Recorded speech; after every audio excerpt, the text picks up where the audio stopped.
A young man from Haryana has been killed in a stabbing accident in the United Kingdom, leaving his family devastated and desperate for answers. 29-year-old Vijay Kumar Shiran, a student from Charkhi Dadri, died after he was attacked in Worcester last week. His family is now pleading with the Ministry of External Affairs to help bring his body back home. Vijay's elder brother Ravi Kumar has written to External Affairs Minister S. Jaishankar.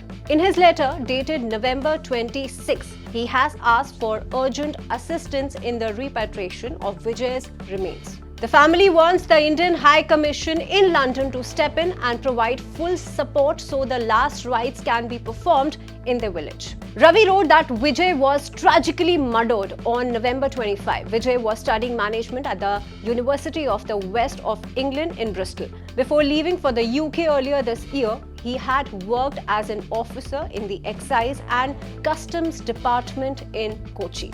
His family says he resigned from his secure government job to pursue higher education and build a better future. Local police updates show what happened on the night of the incident. Officers found Vijay with several stab wounds on Barban Road in Worcester around 4:15 am GMT. He was taken to a nearby hospital and then shifted to the Queen Elizabeth Hospital in Birmingham. Despite efforts to save him, he died the next day on November 26. The case is being handled by the Worcester Crime Investigation Department of West Mercia Police. Police have arrested 6 suspects during the investigation. All 6 have now been released on bail pending further inquiry. Their identities and role in the crime have not been revealed. The family has been given a crime reference number, but they say they still do not have enough details from the authorities. Ravi says the family is struggling with foreign procedures, legal paperwork and high costs. They say it is almost impossible to manage everything from India without official help.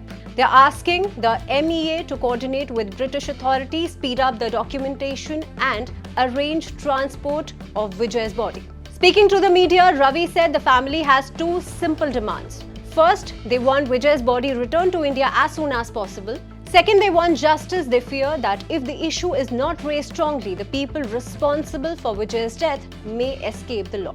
The family of Vijay Kumar Shiran is grieving a loss no one can prepare for. They are now looking for the Indian government for support, clarity and closure as they fight for their son's dignity and justice.